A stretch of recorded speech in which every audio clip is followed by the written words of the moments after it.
锅呢先烧热，往里面倒点油。我们先把这个午餐肉先放进去啊，这虾滑也可以放进来啊。这个牛肉呢本身就是熟的，也跟着进去啊。先把它们过油先煸一下，年糕片啊。这个呢是山药片，再把这个香菇、西兰花，反正总之啊，你家里有什么就放着。这个鱼丸也放进来，让它们呢都过油，稍微煸一下。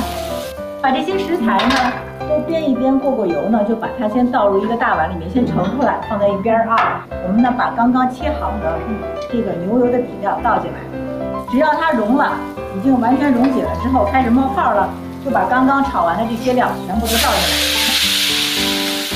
哇，香味也就出来了。然后就这样不停的翻炒啊。